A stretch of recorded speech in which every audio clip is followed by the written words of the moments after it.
Alright folks, this is the first try ever with the DawgHouse radio on YouTube Live.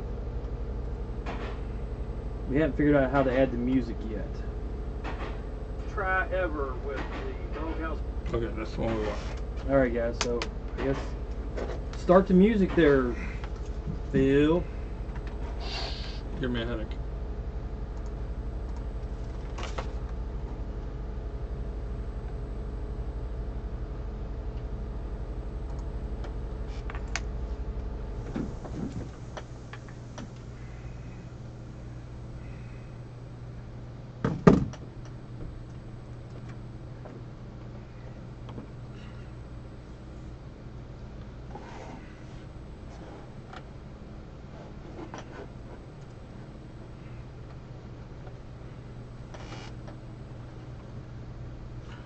Welcome to the DawgHouse here on ntnradio.com and YouTube. Right now we're streaming on Warren's I Just Want to Ride or I Just Want to Lick Pee-Pee's YouTube page. But it's actually, you're going to have to look up Warren. If you search I Just Want To with the number 2 ride, you'll be able to watch a YouTube live video of this show. And the reason is because neither of us could remember the password to the DawgHouse. I don't know if Ken ever gave it to us, which is probably a wise idea. You're not going to hear the music if you're watching that on the YouTube because we haven't gotten all that worked out. This is the first test. We just installed the software 10 minutes 3 hours ago. Yeah. 3 hours ago. Warren's Surface won't take an audio plug-in, so we're going to have to figure out a different way to get the music in. What do we have going on this week? We got a lot going on this week, Warren. World Superbike. World Superbike was in Magny-Cours. And Flat Track was in Minneapolis, Minnesota. With the Miracle Mile. The Minnesota. No, is that the Miracle Mile or is that? That's just the Minnesota Mile. Okay, Minnesota. Miracle Mile's Meadowlands, right? I don't know. I don't know. I don't even know why they're going to Meadowlands. They haven't been robbed all week.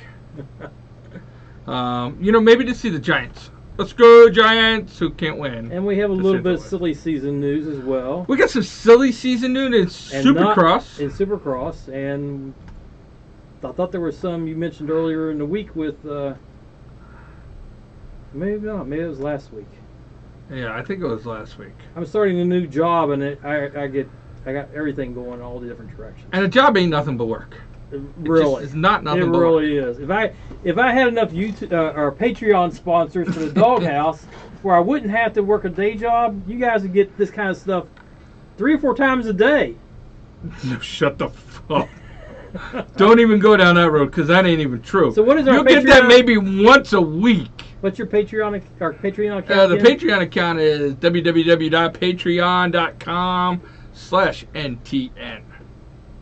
And you'll find us being all grubby and, never mind. I'm going to avoid the part. I was going to say, because somebody's making a ton of money on GoFundMe right now. And it's like, she's already rich. Pisses me off. How come people on these crowdfunding things only give money to rich people? If you can fly to, Costa Rica and Bali and all these other places. You're already rich. To go surfing. You don't need no money. Yeah, I drive a pickup truck with 200,000 miles on it, and bitch have been complaining about. I got a 2005 Nissan that's got 160,000 miles on it. Yeah, you keep saying that. But anyways, I ain't seen it. But we have some exciting. We have a history-making event happen this weekend over at Magny-Cours, or as I like to call it, Mini-Cours, in France. Mini-Cours Lights. But we had a very exciting race over there. She wasn't a silver bullet. No. But she did win the championship. She did. So we're going to talk a little bit about Ana Carrasco.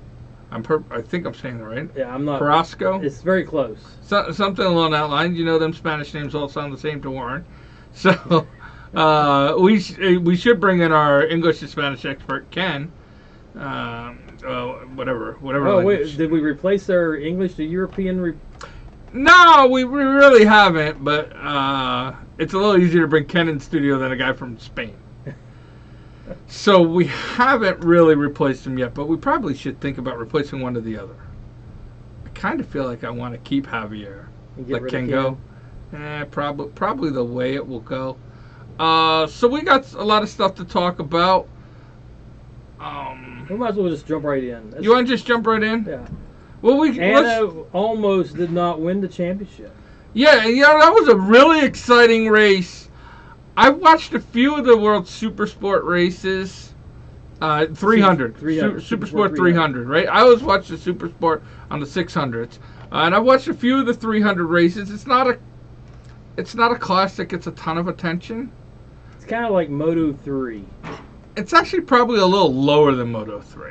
And I'm not trying to knock people, but it's not like Moto 3 at least gets television time and airtime. And I don't see this getting that.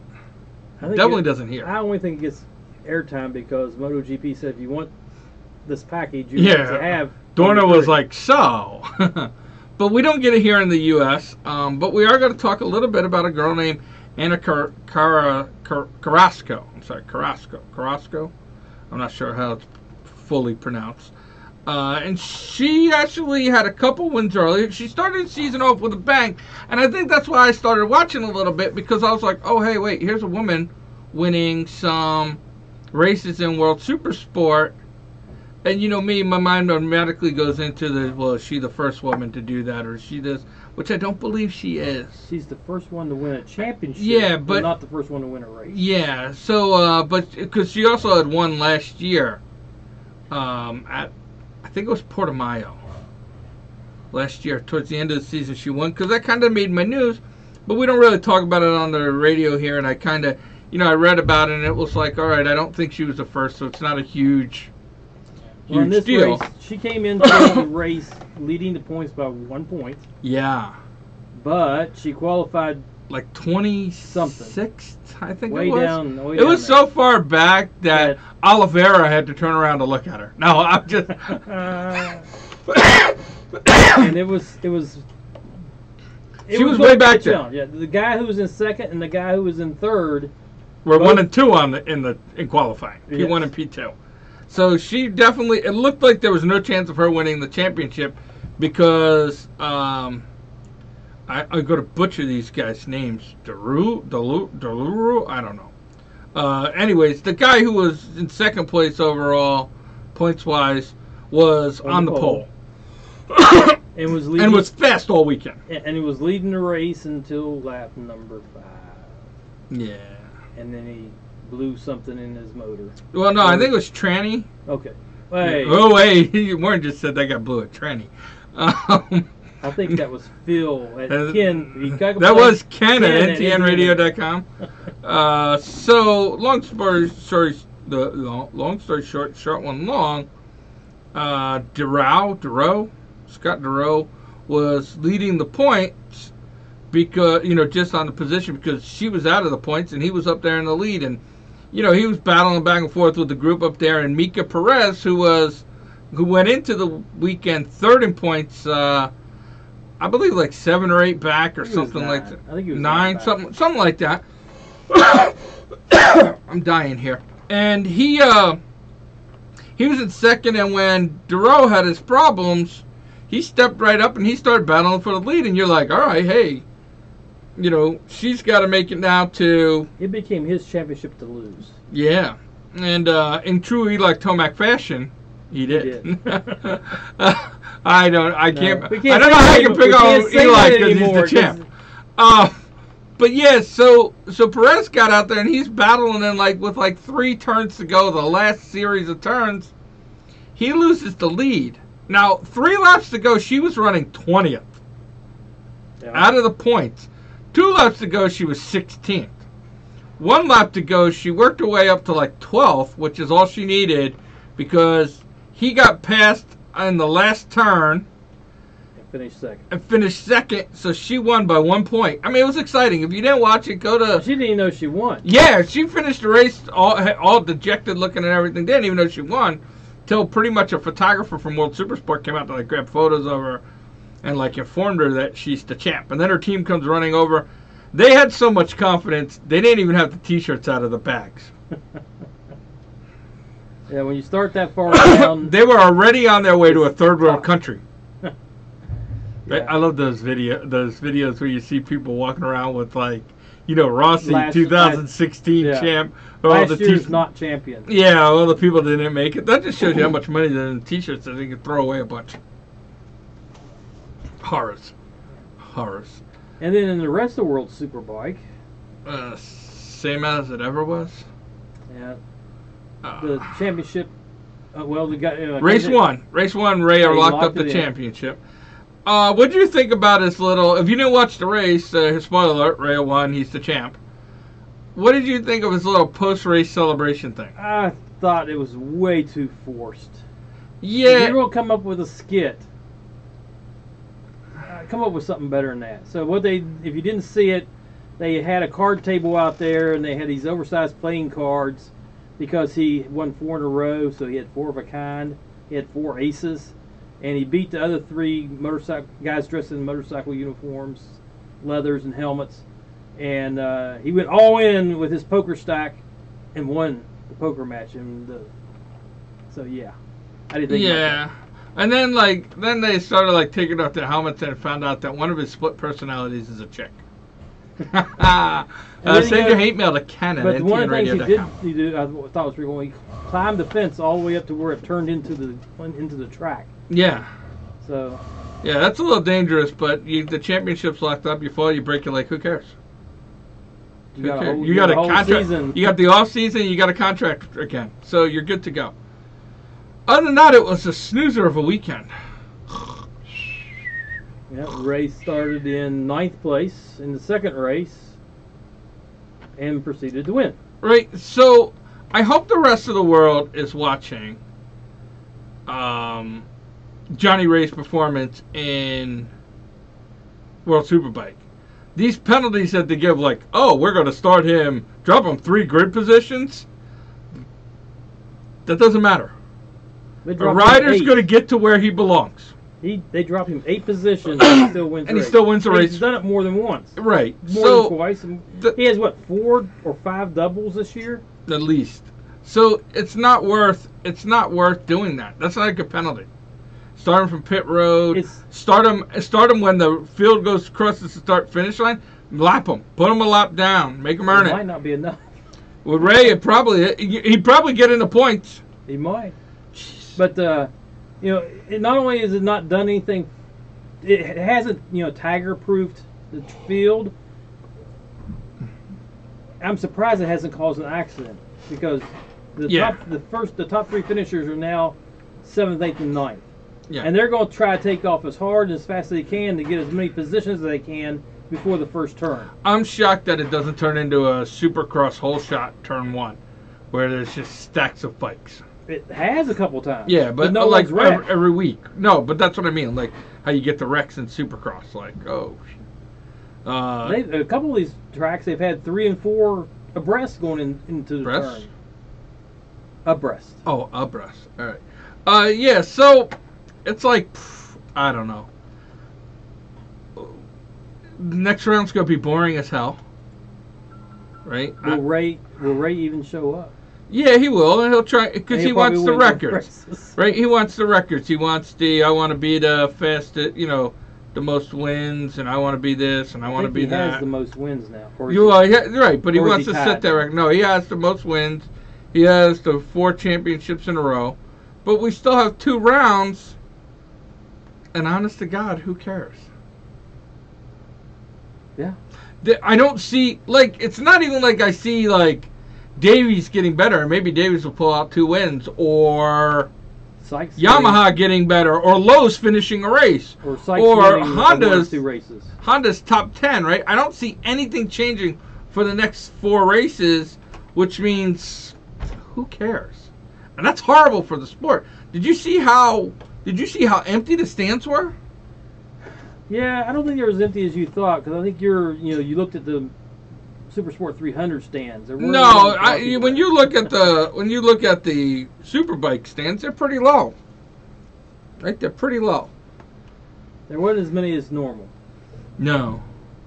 Especially for when the championship wasn't determined. Of course, right. You got to see 2 champions crowned this week. You knew that one of them was going to get crowned, and that would be Ray. Well, and you kind of knew. He just had to win one. Well, it was also the last round of Super Sport 300, so you knew that was going to happen too. 2 championships. So Ray was going to win at least one race this weekend. That's pretty much a given. I mean, you can't say that he's not going to win at least one, because I think he's been out of first place only twice or 3 times this year. Not a lot. 4 times. Not many. Not many. That's the best. Yeah, the point is, it's not many. Let's see. He lost one. Lowe's won a race. Vandermark won 2. Davies won 2, and Melandri won 2. And Sykes won 1. But I mean, in general, he's going to be up there a lot, and he didn't need that many points to lock it up. I don't know where.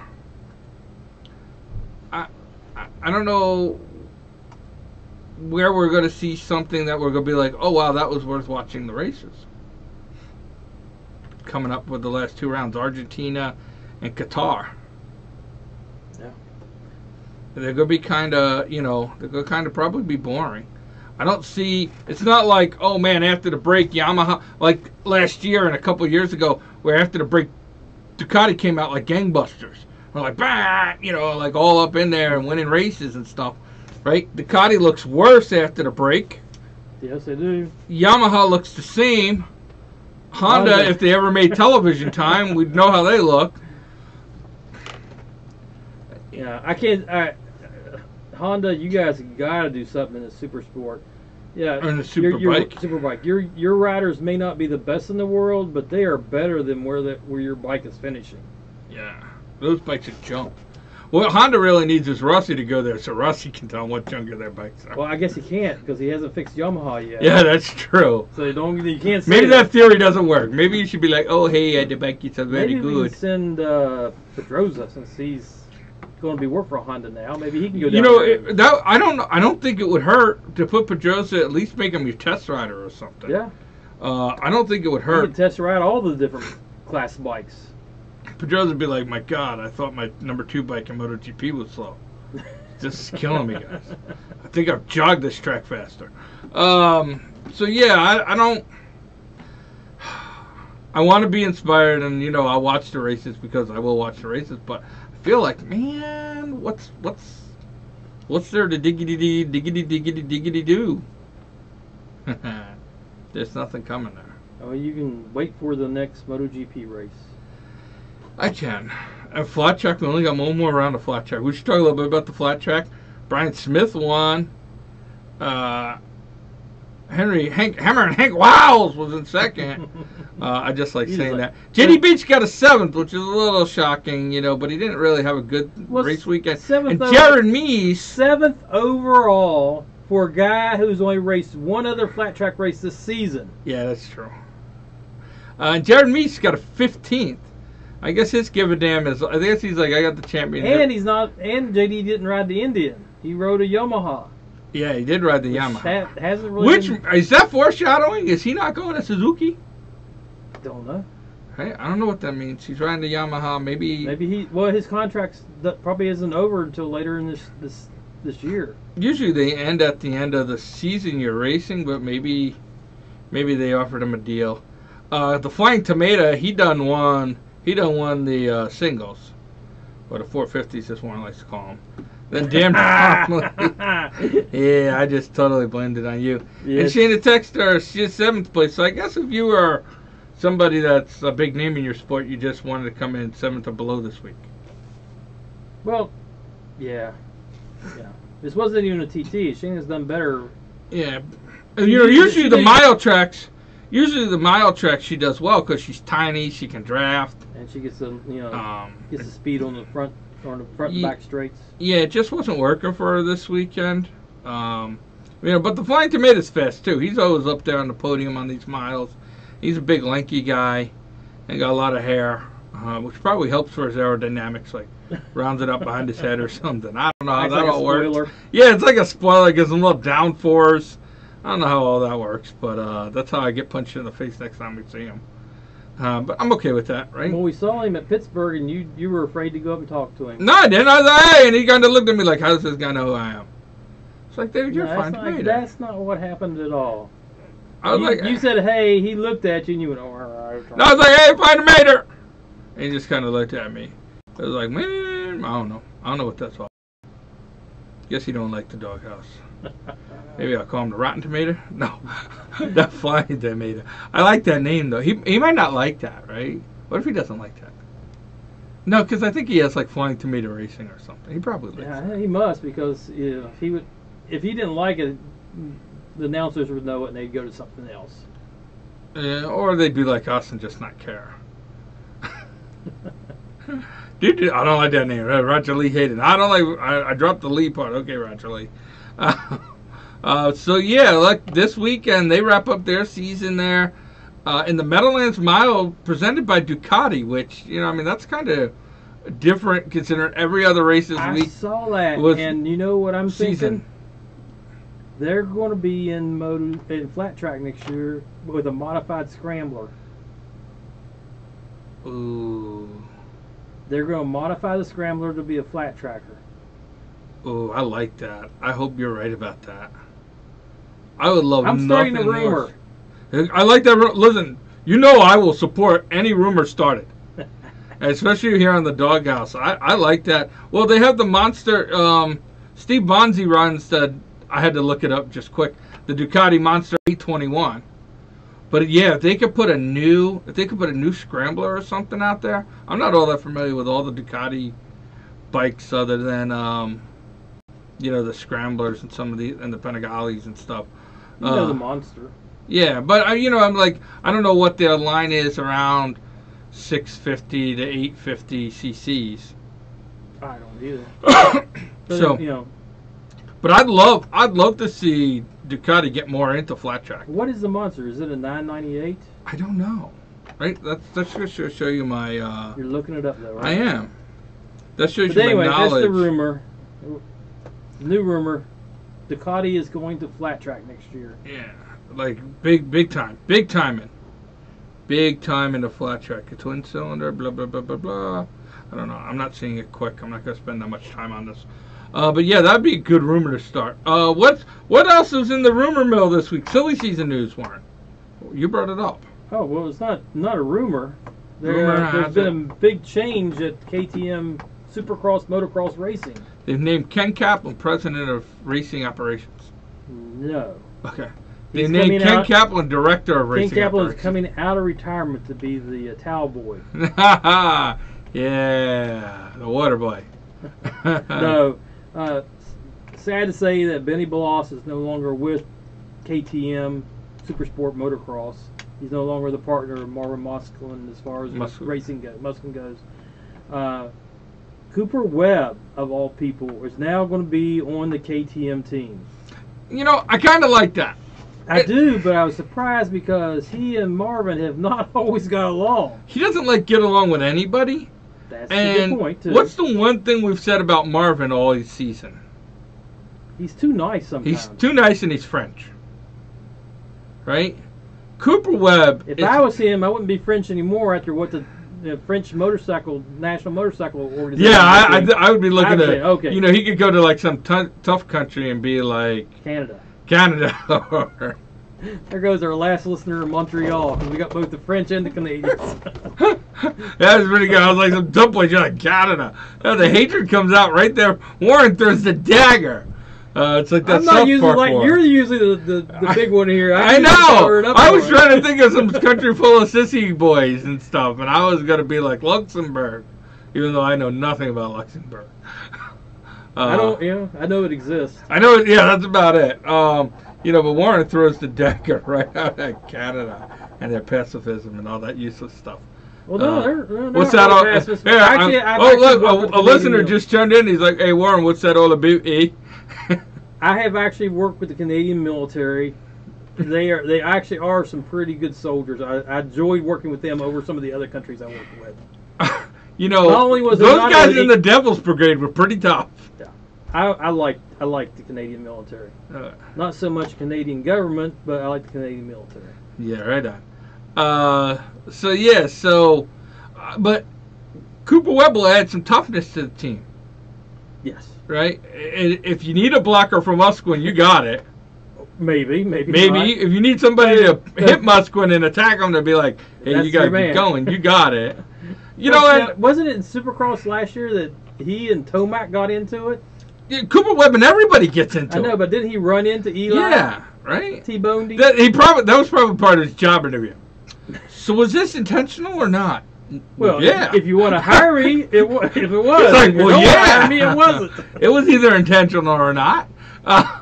So I think that's a good move for KTM. Yeah, Roger DeCoster, Team KTM, they're the guys who are, close last year at Supercross, and I don't think there were a lot of points out for the motocross win this year. So it's definitely going to hurt. Not going to hurt them at all. But I also think that I'm going to sound like a real jerk. Really? Yeah. If Musquin doesn't win this year, I think his job might be in jeopardy. Like Alex Trebek jeopardy. Okay, so I don't know because he won the Supercross shootout last year for $1 million. Yeah, but that doesn't help KTM. He won the Supercross championship the year before that. No, he didn't win Supercross Yeah, championship. No. Didn't he? And then Tomac won it last year. He finished second. No, Dungey won 2 years ago. Oh, you're right. Yeah. Must have finished third. Yeah. So that's why I'm saying, like, he's been up for 3 years on arguably one of the best bikes. And he's had top 3 finishes in the last 3 years in Supercross. And top 3 finishes in the last 3 years in motocross, I think. It's not that he's not having a good season, but it's like if you're not going to win, right? Yeah, but he. Well, I mean, this last year, you gotta Anderson remember, won. Then you had 3 from Dungey, right? So you got to remember, when your opponent is riding a 650, it's hard to beat him on a 450. It doesn't matter. He's been up 3 years now on the factory KTM. Dungey, their number 1 guy, is retired. Anderson won last year because Musquin had an injury. Tomac had an injury. He's not won the. He hasn't won enough races where you'd sit there and say he's untouchable, right? No. But who you gonna? Unless somebody just comes flying out of the blue. We talked about this earlier in the motocross season. You got the top 3 or 4 guys, 5 guys, and then you got everyone else. Right? He hasn't won a motocross championship or a supercross championship. And he's been up 3 years. But he's finished second or third in each one of those years, each one of those sports. That's what I'm saying. This is year 4. If he doesn't find the way to break the ceiling, whatever that is. I don't know what that phrase is. Win the championship. If he don't find a way to, I don't know what the word is. If he doesn't find a way to win the championship, at least in one of them, if not both of them this year, who would you replace him with? Somebody young. It's Supercross. Supercross ain't like road racing where you have old people out on it. Yes, you do. Well, you talk about him all the time. Chad Reed, right? He's the third for the championship. I don't know. You believe that? You're an idiot. Idiot. I don't think Marvin is, maybe 26? I'm just saying, if he doesn't win, is he going to be around? He's 28. Okay. I'm going to go back. Who would replace him? I don't know. That's the thing. There is no one right now. Maybe at the end of the Supercross. Plessinger? Osborne? No.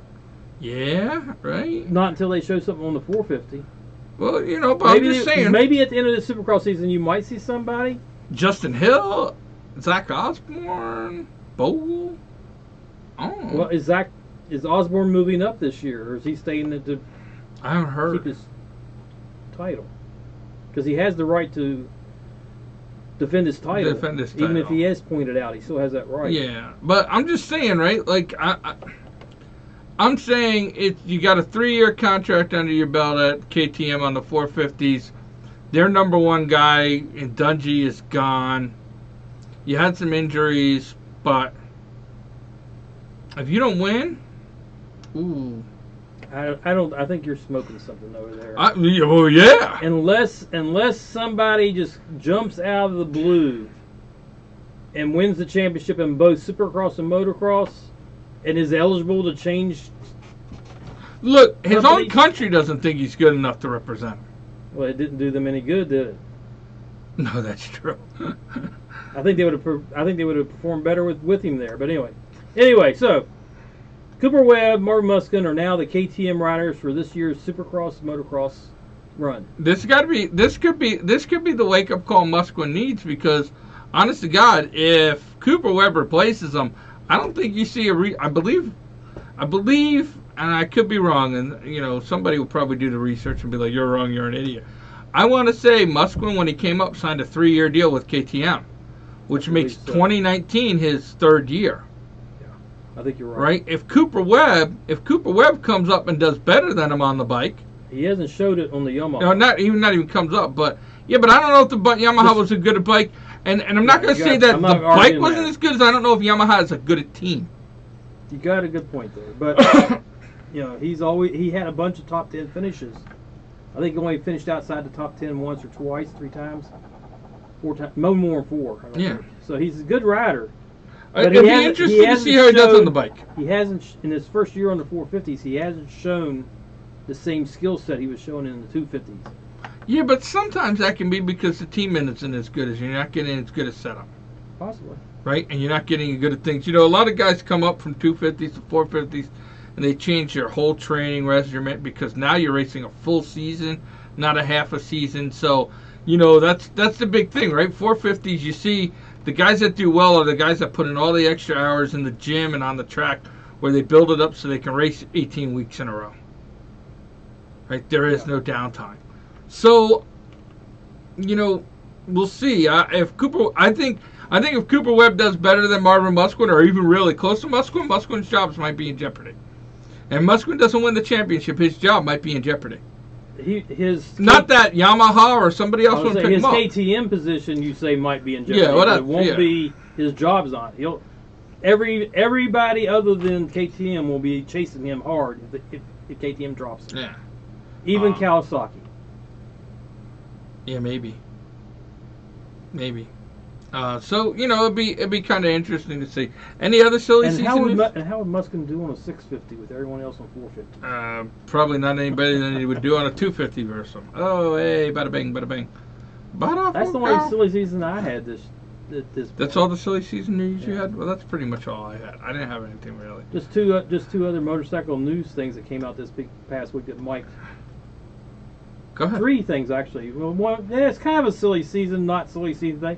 Suzuki and MotoGP lost all their concessions for their bikes this year. So they got another podium finish with Iannone, and now they're, with the exception of the engines, the same as everyone else. They still have the concessions on the number of engines. They've lost all their little tech advantages and stuff like that. So, sometimes you're like, woo, yay, podium, and then you're like, uh-oh. Well, like one of them was they were allowed to have a bigger gas tank so they could have more fuel. Yeah, right. Well, that's so you can have a different tune on it and stuff. It'd be interesting to see where they end up in the next round there, right? Like, it's like, oh, all right, well, you lost your little bitty here and your little bitty there, and what else did you lose? How's that going to be? So that's this weekend. It's in Thailand. It's the Thailand Grand Prix, or the Grand Prix of Thailand. I think that's what they call it. Yeah. And then Suzuki also unveiled their brand new Katana. First time in a bunch of years that they've got the Katana out of retirement. Yeah, I've seen some pictures of it. I haven't really seen any video of it. It looks kind of cool. There's a few teaser videos out there. It looks like. Yeah, it definitely has some changes from a normal sport bike look. The handlebars are not clip-ons. Yeah. Which was a big thing. It's got, so some styling cues are a little different. To me, and you're going to poo-poo this, put them up side by side. Other than the V-twin engine, it looked a lot like the Harley Street Fighter. Now I gotta look. I don't know why you would. Why would let's model a bike off of a brand that's failing? They didn't model it off the Harley, of course. It comes. I did Harley Davidson Toaster, not Street Fighter.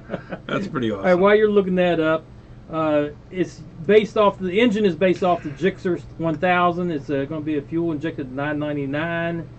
They got a huge catalytic converter and a specialized exhaust to give it a more visceral riding sensation, while also increasing performance and combustion efficiency. So in other words, it's loud. You know, you're actually not too far off. I mean, it's that same kind of cafe racer style bike as the Street Fighter. But that's the trend, right? That's what people think are cool now. Cafe racers, scramblers. You know, less and less people are getting a little more away. The young people aren't going for big fat hogs. They're going for, you know, nimble. Until they hit until you hit the back problems and the beer belly and the old lady's ugly and you want her to have a full helmet on and, you know, you got all that stuff and you just want to my drink wife's going to kick your hind end next time she sees you. I didn't call your wife ugly. That was you. You generalize it to all cruiser riders. Yeah, all right. Yeah. There's probably going to be a lot of women wanting to kick my ass. Just so you know, the cameras are actually turned opposite the mics, and so Warren is actually the one with the hat, without the hat. So if you see the guy with the goatee, don't punch him in the face. Punch the guy wearing the hat in the face. Anyways, yeah, Warren, we're probably, you know, a little preview for everybody here going into the future. We're going to try and do a little more video stuff. So, you know, we'll probably put it on the DawgHouse page. We're just kind of testing quick today, setting stuff up. You're not going to be here for 2 weeks, right? Yeah, I'm gone for 2 weeks for work. Thank God. I mean, oh, man, that sucks. Well, the worst part is I think Ken is going to be gone, too. It's going to be me solo. Ken doesn't go anywhere. Ken got to do some work stuff. I'm doing work stuff, too. Listen, I just want you guys to know, I'm traveling the next 4 weeks. But I'm making sure that I come back, flying in special just to do the DawgHouse on Tuesday nights. You guys are bitches. You go, I can't fly in from Atlanta. I'm coming in from a place that ain't even got an airport. I have to drive 3 hours. But you're still flying when you get there. Yeah, I'm still flying when I get there. Right on. So, you know, we're gonna be. We're playing with this YouTube thing because we're gonna play with the YouTube since our thing. Patreon account doesn't really bring any income in, we're gonna try to see if we can monetize and get a little bit of costs off of us. Yeah, a little bit of the cost off of us. That'd be nice. And one trip to Phillip Isle, Australia. That would be nice. That's all I really care about. But yeah, I would be satisfied with a trip to Barbara. Coda. I'd be satisfied with Coda. I might be going to Coda in 2 years. Well, good for you. Well, I was gonna hope you were gonna pay. Woo, Warren's rich. Keep hoping that. All right. Well, I was gonna sell one of your Harleys, so you were actually gonna pay whether you knew it or not. And there's some parts off of it I was gonna scrap. Anyways, we'll be back next week, same bat time, same bat channel. We're gonna have to turn off the blue lights because the blue lights staring at me in the face kind of make me weird. Kind of look weird. That's the music. We're going out. If you're watching on the YouTube video and you didn't see the music, hear the music, too bad. Bye.